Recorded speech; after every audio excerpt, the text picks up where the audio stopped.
Bienvenidos, estimados estudiantes, a la clase número 26 del curso de Química General 2, sección B, segundo semestre de 2002, jornada vespertina de la Facultad de Agronomía.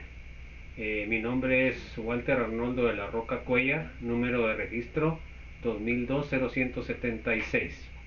Vamos a seguir viendo lo que es la entalpía, el cálculo según la ley de Hess, que el último día pues nos quedamos viendo únicamente lo que es expusimos lo que es el problema y ahora lo vamos a resolver. Entonces, bienvenidos y seguimos.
Bueno, entonces, este es el ejercicio que estábamos haciendo, que planteamos el último día. Entonces, lo que queremos alcanzar es la ecuación 2 moles de carbono grafito más un mol de hidrógeno gaseoso, que nos va a dar un mol de acetileno, que es C2H2. Entonces, siguiendo, nuestra ecuación a la cual queremos llegar sería 2 grafito. ¿Se acuerdan que el grafito pues es el estado estándar del carbono más un mol de gas, que nos va a dar C2H2,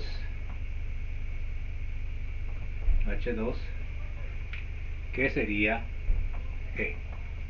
Entonces el C2H2 se llama acetileno y su fórmula es esta. Tiene un triple enlace.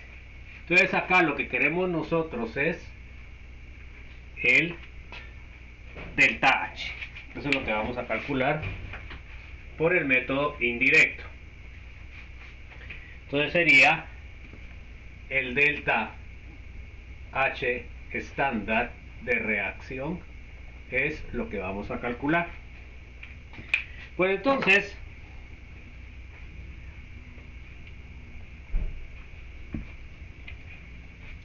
tenemos tres ecuaciones. Entonces tenemos la ecuación A, que sería C grafito más oxígeno gaseoso, que nos va a dar CO2 gaseoso. Y el delta H 0 de reacción es igual a menos 393.5 kilojoules mol. Bueno, entonces esa sería la primera. Miremos ahora la segunda. Lo voy a poner de diferente color porque vamos a hacer diferentes operaciones. Entonces tenemos hidrógeno gaseoso más un medio de oxígeno gaseoso, que nos va a dar un mol de agua líquida. el delta H0 reacción va a ser igual a menos 285.8 kilojoules mol. ¿Ok? Y vamos con la última, que sería C. Va a ser igual a 2 moles de C2H2, ¿ok? Gaseoso, más 5 moles de oxígeno gaseoso, que nos va a dar 4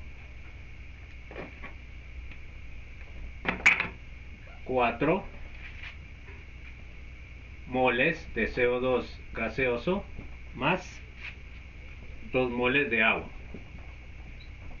líquida, y eso va a ser, o va a tener, un delta H de reacción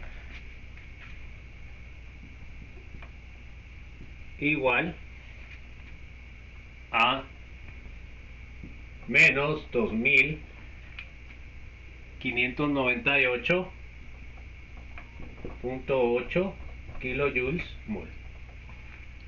Bueno, entonces esas son las ecuaciones que nos van a servir para calcular de forma indirecta la ecuación que queremos, que es la negra. Entonces lo primero que tenemos que revisar es cómo está el balanceo. Se dan cuenta en la ecuación en donde está el grafito, tiene 2 moles de grafito y aquí solo tiene 1. Bueno, entonces, ¿qué tenemos que hacer? Pues tenemos que multiplicar esta ecuación multiplicada por 2. ¿Ok? Primera cosa que tenemos que hacer. Miremos la otra ecuación. El hidrógeno está 1. O sea que aquí no tendríamos que hacer. Y además está en los reactivos. O sea que está bien. Ahora miremos la última. La última es donde está el acetileno. Se dan cuenta que está en los reactivos, por lo cual debo darle vuelta a la ecuación. Entonces, al darle vuelta a la ecuación, voy a tener una ecuación de, y ahora me va a quedar 4 moles de CO2 gaseoso más 2 moles de agua líquida, que me va a dar ¿qué? 2 moles de acetileno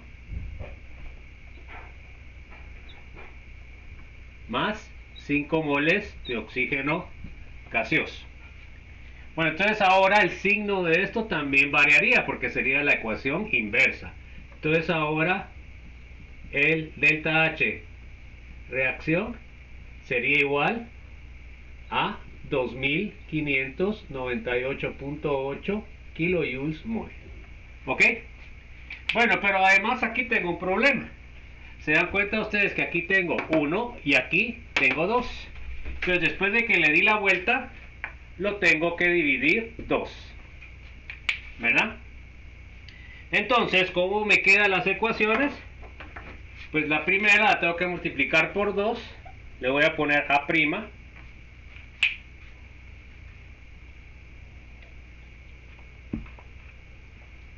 Y sería igual a 2 moles de carbono, grafito, más 2 moles de oxígeno gaseoso, que me va a dar 2 moles de CO2 gaseoso. Y tengo que multiplicar, por supuesto, la reacción, el delta estándar de reacción, lo tengo que multiplicar por 2. O sea que sería, fíjense pues, sería 393.5 por 2. Sería 787. Por supuesto sigue con el signo negativo. 787 kilojoules mol. Bueno, entonces esa sería mi A'. La C no le tuve que hacer ningún arreglo, entonces la pongo como está. Entonces la B me queda igual, sería gramos de hidrógeno más 1/2 de oxígeno gaseoso, que nos va a dar 1 mol de agua líquida. El delta H estándar de reacción sería igual a menos 285.8 kilojoules mol. Bueno, y la otra que le voy a poner C', que se dan cuenta que viene de la D que modifiqué, y luego tengo que dividir 2. Entonces ahora divido acá, sería 2 C2, pero no sé. Entonces sería 2 CO2 gaseoso, que sería esta, más un agua líquida, que nos va a dar 1 mol de acetileno gaseoso, más sería 2.5, permítanme jóvenes, voy a poner 2.5 oxígeno gaseoso, y luego tengo que modificar el que sería 2598.8 dividido 2 sería 1299. Se dan cuenta que con signo positivo porque le di vuelta. 1299.4 kilojoules mol. Bueno, entonces ahora aquí yo ya tengo, con todos esos arreglos que hice, yo ya tengo mi ecuación como debo que tenerla. Entonces se da cuenta, tengo 2 moles de grafito, tengo 1 mol de hidrógeno y tengo 1 mol de acetileno. Bueno, entonces ahorita lo que tenemos que hacer es la suma algebraica. Vamos a ver si nos queda. Si no, tendríamos que hacer algunos arreglos. Bueno, entonces vamos a eliminar. Se dan cuenta que aquí tengo 2 moles de CO2 en los productos y tengo 2 moles de CO2 en los reactivos. O sea que se me va esto y esto. Bueno, de ahí miremos el agua. Tengo 1 mol de agua líquida y tengo 1 mol de agua líquida. Bueno, de ahí, en este caso, se dan cuenta de que tengo 2.5 de oxígeno. Vamos a ver. Déjenme ver a ver si estoy bien.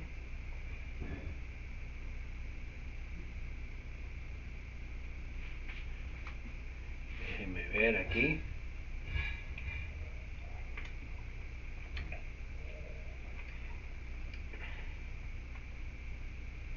Ok.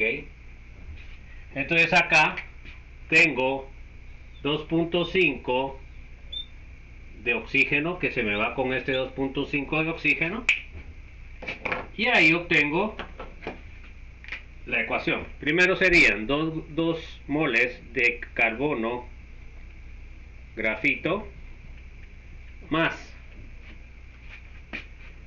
1 mol de hidrógeno gaseoso, que me va a dar 1 mol de acetileno gaseoso. Esa es la ecuación que quería. Bueno, ahora cómo me va a salir el delta H estándar reacción. Hacemos las sumas y restas. Entonces ahora tengo que 1299.4, miremos positivo, menos la suma de 787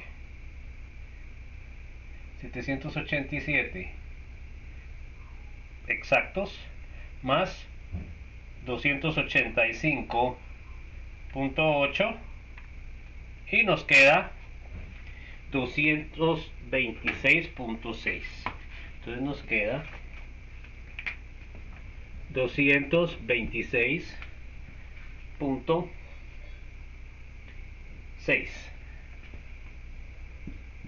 kilojoules mol. Sería una reacción endotérmica, por lo cual no es espontánea, y ese sería el resultado. ¿Se da cuenta? Los pasos que tuve que dar para poder tener la ecuación que yo quería: 2 moles de carbono, 1 mol de hidrógeno y 1 mol de acetileno. Entonces, miremos la resolución que nos propone Chang y vamos a realizar.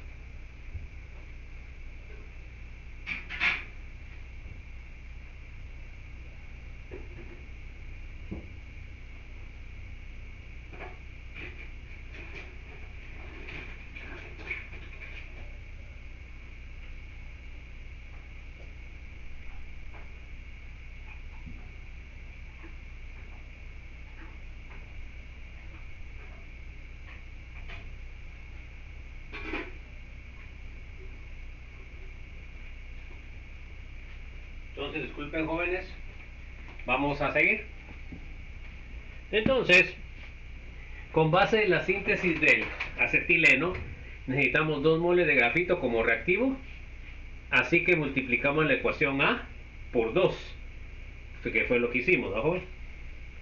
Entonces la ecuación nos queda la ecuación D, que sería 2 moles de carbono grafito más 2 moles de oxígeno igual a 2 moles de CO2 y multiplicamos por 2, 393.5, o sea 787. Se dan cuenta que así me quedó la naranjada, la A'.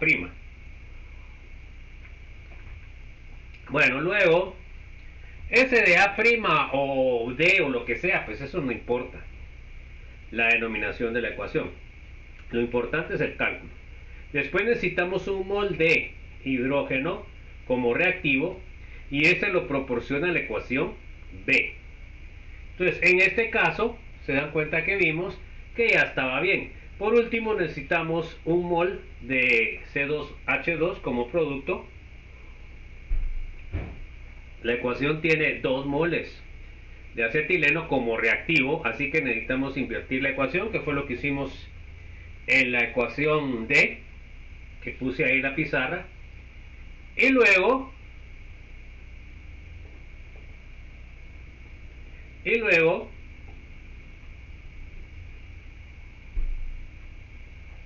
tenemos que dividirla entre 2 porque lo que necesitamos es 1 mol de acetileno y no 2 moles. Entonces la ecuación, en este caso, la ecuación C' que le puse acá, pero no se mira mucho acá, sería la C', sería 2 moles de CO2 gaseoso más 1 mol de agua, que nos va a dar 1 mol de acetileno y 5 medios, o sea 2.5 de oxígeno. Dividimos 2, el 2598.8 y nos sale 1299.4. Pues entonces luego de esto, pues lo que hicimos es sumar las ecuaciones que habíamos arreglado. La primera multiplicada por 2, ahí está, que está aquí también, sería la prima. Tenemos la ecuación igual porque no había que modificar nada. Y la última ecuación que le dimos vuelta, por lo cual resultaba una ecuación endotérmica. Y luego la dividimos entre 2 porque queríamos solo 1 mol de acetileno. Sería la última. Al hacer lo que hicimos, eliminar los expectativos, sería en este caso CO2 se fue con CO2 de ahí agua, se fue con agua, y acá tengo 2.5 que va a ser igual a 5 medios, que es 5 partido de 2.5, y me queda la ecuación 2 de grafito, 1 de hidrógeno igual a una molécula, y la suma de esto me queda 226.6. Bueno, entonces, por tanto, el delta H estándar de formación va a ser igual al delta H estándar de reacción, y sería igual a 26.6 kilojoules mol. El valor de delta H estándar de formación significa que cuando se sintetiza un mol de acetileno a partir de 2 moles de grafito y 1 mol de hidrógeno, el sistema de reacción absorbe 226.6 kilojoules de calor de los alrededores. Por tanto, se trata de un proceso endotérmico, y quiere decir de que no es espontáneo, necesita energía para que se dé. Bueno, entonces, siguiendo, acá tenemos este ejercicio, y dado que no vamos a estar recibiendo clase, lo vamos a hacer ahorita de una vez, jóvenes, para no hacernos bolas.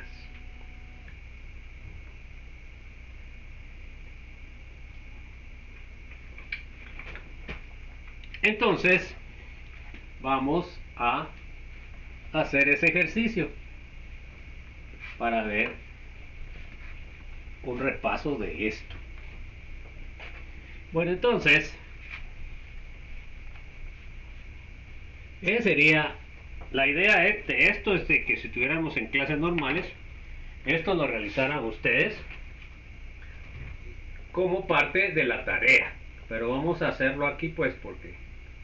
Entonces miren, pues dice, ejercicio de práctica número 8, calcule la entalpía de estándar de formación del disulfuro a partir de sus elementos. Bueno, entonces fíjense pues,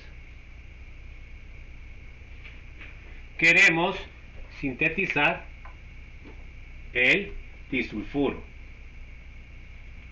perdón, este es líquido, eso es lo que queremos sintetizar. Dice, a partir de sus elementos. Bueno, entonces miremos acá. Entonces, ¿cuál va a ser sus elementos? Pues sus elementos sería el grafito. Voy a poner grafito ahí, jóvenes, para no poner tanta cosa. Y luego, ¿qué es lo que voy a necesitar para tener esto? Voy a necesitar 2 moles de ¿qué? Azufre rómbico, que es el estándar. Entonces se dan cuenta que está balanceada. 1 mol de carbono, 2 moles de azufre, y obtengo eso. Entonces esta es la ecuación que yo quiero saber su delta H estándar de reacción. Y la tengo que averiguar a partir de las ecuaciones que me dieron ahí en el problema.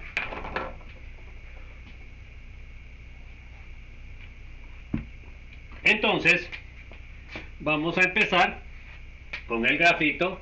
Sería carbono G, pero ese le voy a poner GR para que no se confunda con gas. Grafito, le voy a poner GR, y a este le voy a poner rom, que sería rómbico. Bueno, entonces ahora la primera reacción sería más oxígeno gaseoso, que me va a dar CO2 gaseoso. El delta H estándar de reacción es igual a menos 393.5 kilojoules mol. ¿Ok? Pues entonces ahora miremos el azufre. Entonces el azufre sería el azufre rómbico, ¿verdad? Más oxígeno gaseoso, que me va a dar SO2 gaseoso. El delta H estándar de reacción sería igual a menos 296.4 kilojoules mol. Entonces,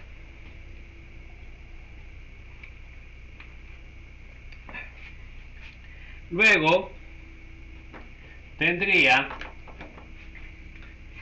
el disulfuro de carbono líquido más 3 moles de oxígeno, que me van a dar 1 mol de CO2 gaseoso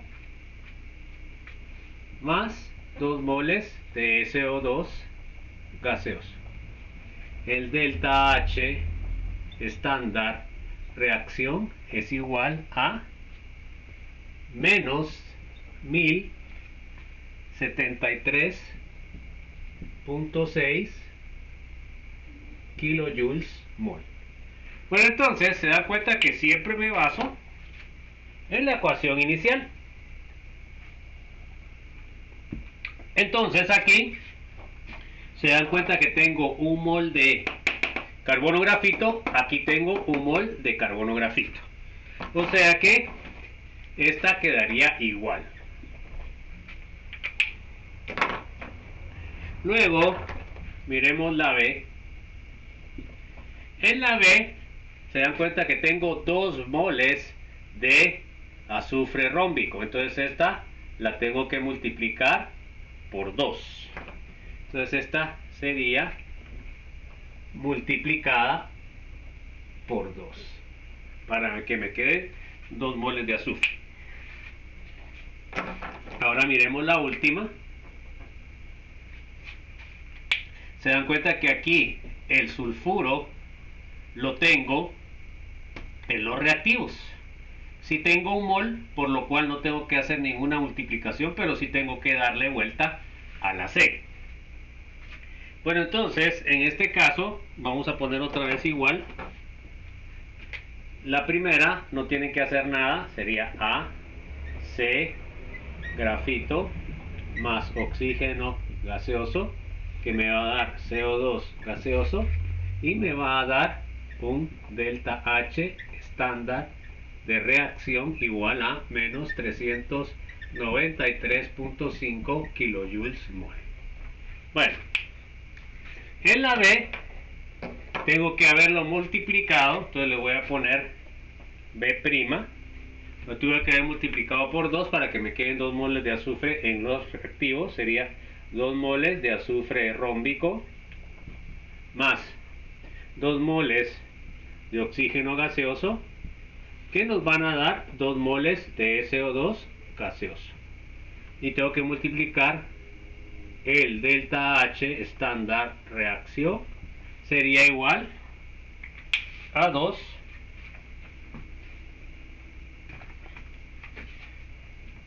sería igual a 296.4 por 2. Sería 592.8, siempre con signo negativo, kilojoules mol. Bueno, y la última, se dan cuenta que solamente le voy a dar vuelta, entonces sería C'. Entonces me quedaría CO2 gaseoso más 2 moles de dióxido de azufre gaseoso, y voy a obtener 1 mol de disulfuro de carbono líquido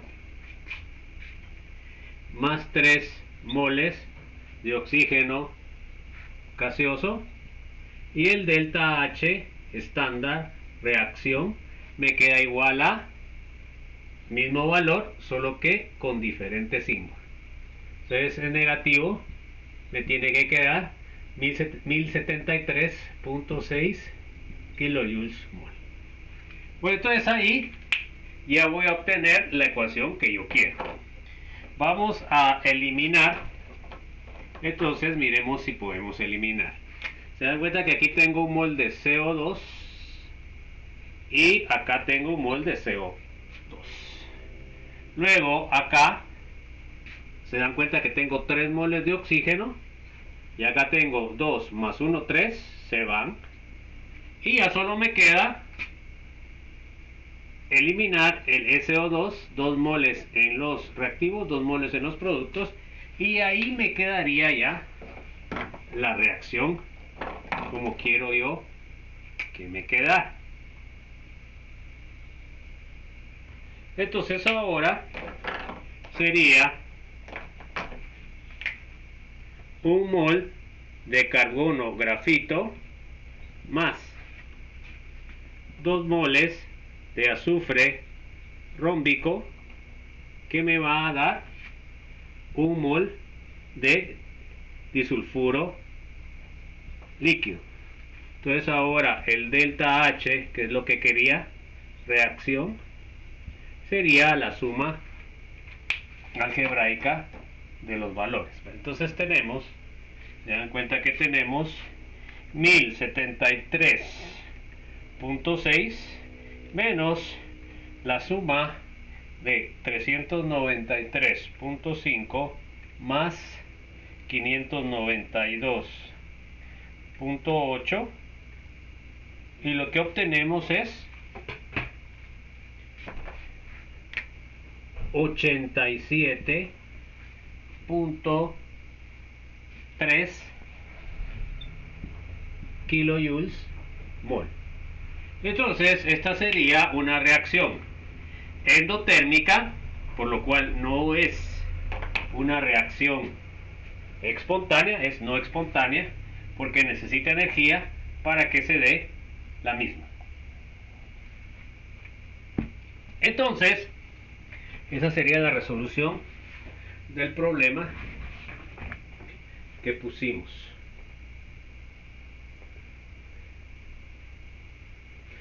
Lo aprendido en la presentación: 1. Entalpía de las reacciones químicas. 2. Comparación entre delta H y delta E. 3. Calorimetría. Vimos calorímetros a volumen constante y presión constante. Vimos entalpías de formación estándar. Y eso fue lo que vimos.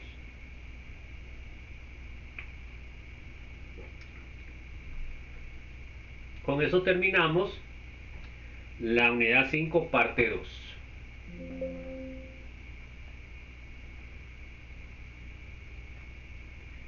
Entonces, vamos a pasar a la unidad 5, parte 3.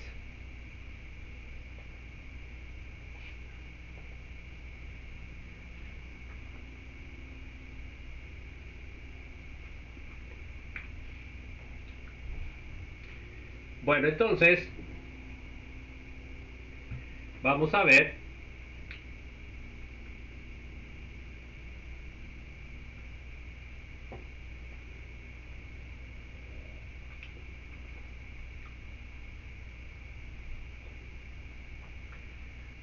ahorita la segunda ley de la termodinámica, que se llama entropía. Eso es lo que vamos a ver ahora. Vamos a empezar a ver.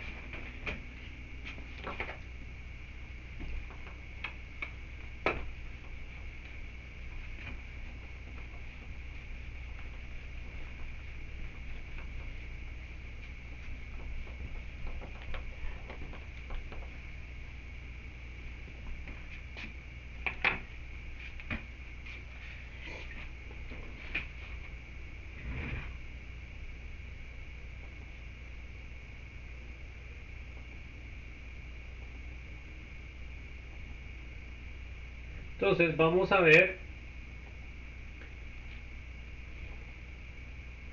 la unidad 5, química general, entropía.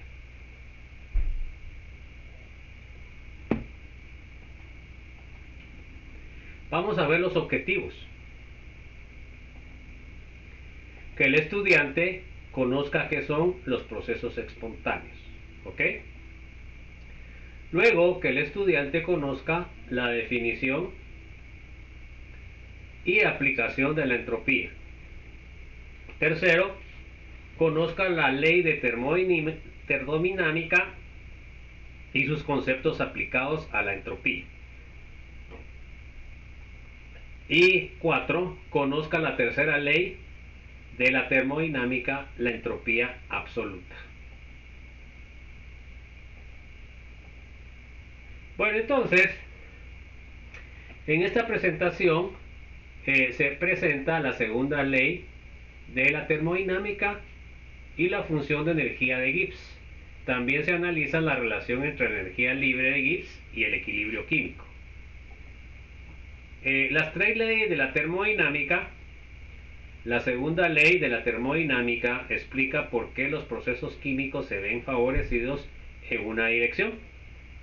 Y la tercera es una extensión de la segunda, que son condiciones estándar para medir lo que es la entropía. Vamos a ver los procesos espontáneos. Todos los días observamos procesos físicos y químicos espontáneos, entre los que incluyen muchos de los siguientes ejemplos.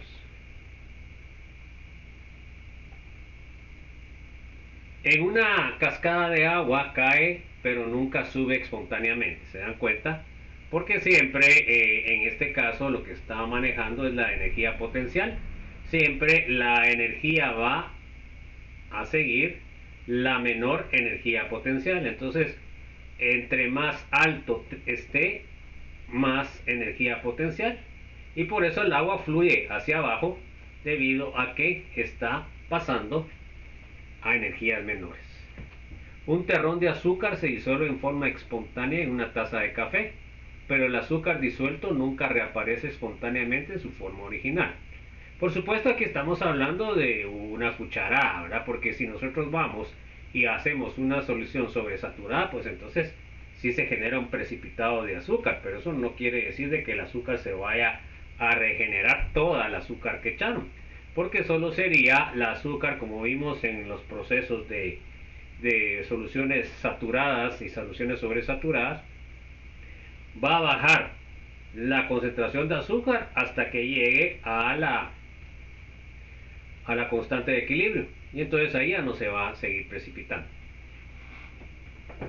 El agua se congela de modo espontáneo por debajo de 0 grados y el hielo se funde de manera espontánea por arriba de 0 grados a una atmósfera de presión. El calor fluye de un objeto más caliente a otro más frío, pero el proceso inverso nunca ocurre en una forma espontánea. Entonces nosotros miramos un montón de procesos naturales que son espontáneos por su mismo nombre, pero no le ponemos nosotros ninguna atención a eso, y por eso a veces son cosas sencillas de entender, pero nosotros nunca nos hemos puesto a pensar en esas situaciones, ¿verdad? Entonces por eso, digamos, nosotros como somos científicos debemos de tener esa capacidad de observación y de poder sacar nuestras conclusiones dependiendo de lo que estemos observando. Entonces, esto es una de las cualidades que necesitamos nosotros como científicos. La expansión de un gas en un recipiente al vacío es un proceso espontáneo. Vamos a ver la figura acá. Entonces, en la figura 18.1, que es esta que está abajo, el proceso inverso, es decir, la aglutinación de todas las moléculas dentro de un recipiente, no es espontáneo. Entonces nosotros acá lo que hacemos es de que abrimos la llave que une a los dos balones y el gas se expande en los dos balones de manera homogénea. Pero, ¿qué pasa acá? Acá lo que pasa es de que no va a haber no se va a formar, o sea, no se va a dar en forma espontánea que todo el gas se acumule en un lado y en el otro, como pasó arriba, ¿verdad? Entonces sería un proceso no espontáneo. Entonces, ¿qué tienen que hacer ustedes? Pues tienen que agregar energía para que se dé el proceso inverso. A. El proceso espontáneo. Después de abrirse la válvula, las moléculas se distribuyen de una manera uniforme entre los dos bulbos.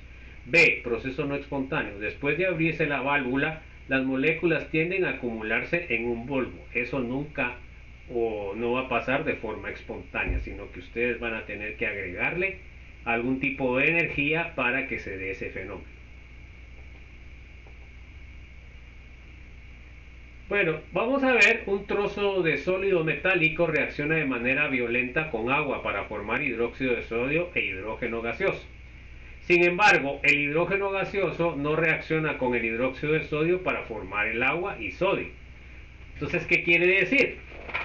Quiere decir de que en este caso la reacción directa de la reacción de sodio más el agua es una reacción directa. Pero la reacción del hidrógeno gaseoso más el hidróxido de sodio para formar agua y sodio no es una reacción espontánea. Sí se puede hacer, pues, pero no en las condiciones que nosotros trabajamos aquí en la Tierra, no se dan. Tendríamos que cambiar las condiciones de presión y de temperatura para que a esas condiciones fuera espontáneo. El hierro expuesto al agua y al oxígeno forma herrumbre, pero esta nunca vuelve espontáneamente a convertirse en hierro. O sea que cuando se forme el óxido de hierro, que es lo que nosotros miramos como herrumbre o como una cascarilla encima del metal, eso espontáneamente no se va a transformar otra vez a hierro metálico, ¿verdad? Pero la reacción de transformarse ese hierro metálico por la acción del oxígeno para formar óxido de hierro, eso sí es espontáneo. Entonces, estos compuestos muestran que los procesos que ocurren en forma espontánea en una dirección no pueden ocurrir de manera espontánea en la dirección opuesta, bajo las mismas condiciones, ¿ok? Eso es importante. Por supuesto, yo puedo hacer que una reacción que no es espontánea en condiciones normales sea espontánea en condiciones anormales, o sea, condiciones ya de altas presiones y altas temperaturas. Bueno, si suponemos que los procesos espontáneos ocurren para disminuir la energía de un sistema, es posible explicar por qué una pelota rueda hacia abajo de una colina y los resortes de un reloj se desenrollan de manera semejante. Un gran número de reacciones exotérmicas son espontáneas. Un ejemplo es la combustión del metano. Acá tengo metano gaseoso, 1 mol más 2 moles de oxígeno.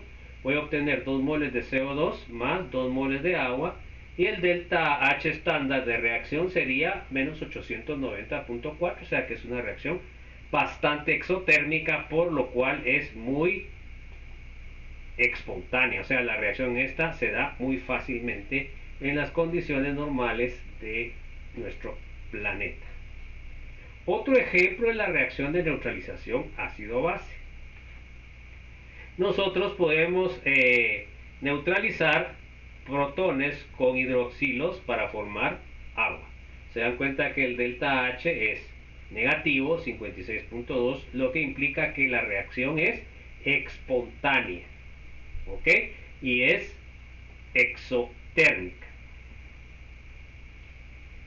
Bueno, entonces, dejen solo voy a chequear aquí cómo vamos. Entonces, considere no obstante una transición de fase sólida a líquido del tipo agua sólida a agua líquida. El delta H estándar es de 6.01 kJ/mol. Se da cuenta que la reacción es endotérmica. Es de baja cantidad, pero es endotérmica. ¿Ok? Y vamos a explicar aquí vamos a explicar que a temperatura ambiente se da la fusión del agua. Bueno, entonces, ¿por qué se da a temperatura ambiente? Vamos a ver este factor que estamos viendo. En este caso, falla la suposición de que el proceso espontáneo siempre disminuye la energía del sistema. Por experiencia sabemos que el hielo se funde de manera espontánea por arriba de 0 grados, a pesar de que el proceso es endotérmico, o sea que se dan cuenta de que ahí, con este simple experimento de fusión del agua, nos dice que hay algún otro factor que me está haciendo que este proceso, que es endotérmico, sea espontáneo. Entonces, otro ejemplo que contradice dicha suposición es la disociación del nitrato de amonio en agua.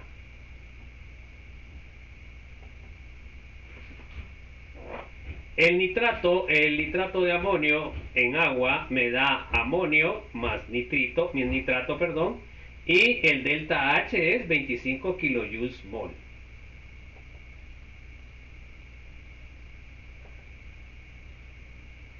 Entonces se calienta, bueno, eso es otra cosa.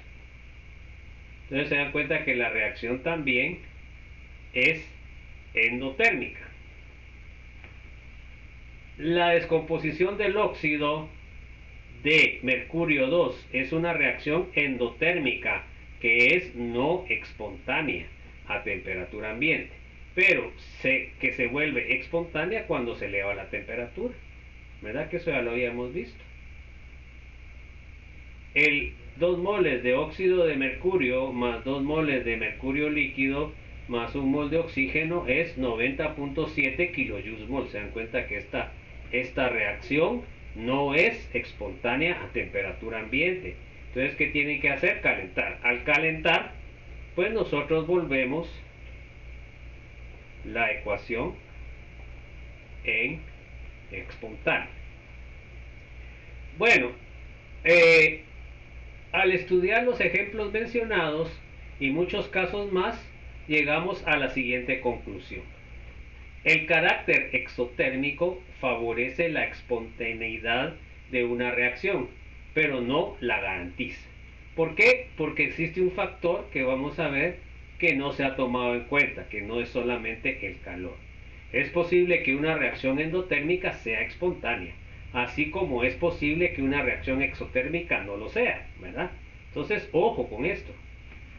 Y estas son las cosas que los científicos vieron en el desarrollo de las reacciones, y entonces ya comenzaron a ver que no solamente era lo de la primera ley de lo que es la termodinámica, que habla sobre la conservación de la energía, sino que habían otros factores, y estos factores pues sería la segunda ley de la termodinámica, que habla de entropía, y vamos a ver posteriormente qué es entropía y a qué se refiere. En otras palabras, no podemos predecir si una reacción ocurrirá de manera espontánea si se considera solo los cambios de energía del sistema. ¿Ok? A esa conclusión se llegó con algunos experimentos que no pasaba lo que debiera de pasar. Para hacer este tipo de predicciones necesitamos buscar otra cantidad termodinámica u otro factor. Y esta es la cantidad de entropía.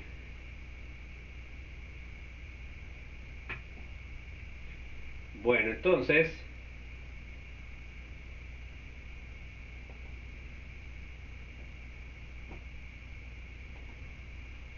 vamos a ver la entropía y ahí nos vamos a quedar. Entonces, con el fin de predecir la espontaneidad de un proceso es necesario introducir al análisis una nueva cantidad termodinámica llamada entropía. La entropía S suele describirse como una medida del grado de dispersión de la energía en un sistema entre las diferentes posibilidades en que este sistema puede contener energía. A mayor dispersión, mayor entropía. O sea que acá estamos hablando que la entropía está hablando sobre lo que es la dispersión de la energía, ¿verdad? A mayor dispersión, más grande es la entropía. A menor dispersión, más pequeña es la entropía. Entonces, la mayoría de los procesos están acompañados por un cambio de entropía. Una taza de agua caliente tiene cierta cantidad de entropía debido a la dispersión de energía entre los diferentes estados de la energía de las moléculas de agua. Por ejemplo, los estados de energía asociados con los movimientos rotacionales, translacionales y de vibración de las moléculas de agua. Si se deja sobre una mesa, el agua pierde calor hacia el entorno, ¿verdad? Se está enfriando por la pérdida de calor hacia el entorno. Por ende, existe un incremento general en la entropía debido a la dispersión de calor a través de numerosos estados de energía que guardan la molécula de aire. Entonces nosotros estamos transfiriendo la energía calorífica de lo que es el agua al aire. En otro ejemplo, considere la situación mostrada en la figura 18.1, lo de la válvula. Antes de abrir la válvula, el sistema posee cierta cantidad de energía. Después de abrirse, las moléculas de gas tienen acceso a la combinación de volumen de ambos bulbos. El mayor volumen disponible para el movimiento genera una reducción de las diferentes energías entre los niveles de energía translacional de las moléculas. O sea que quiere decir que la energía se dispersó en los dos balones. O sea que ahí aumentó la entropía. Eso es parte de la razón, ¿verdad? Del otro factor importante, ¿verdad? La entropía. En consecuencia, la entropía del sistema aumenta debido a que la menor diferencia entre los niveles energéticos provoca una mayor dispersión de las moléculas entre ellos. Entonces es fácil de ver porque cuando estaban las moléculas en un lóbulo, en un balón, pues estaban concentradas con una energía. Pero cuando ustedes abrieron la válvula y se pasaron al otro lóbulo, entonces la energía de las mismas bajó. Entonces quiere decir de que la energía se dispersó. ¿Qué les parece? Entonces quiere decir de que la entropía aumentó.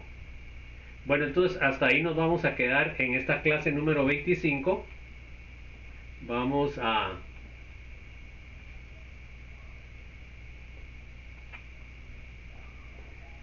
continuar viendo esto en la clase número 26. Bueno, entonces muchas gracias por su atención y nos vemos en la siguiente clase, la clase número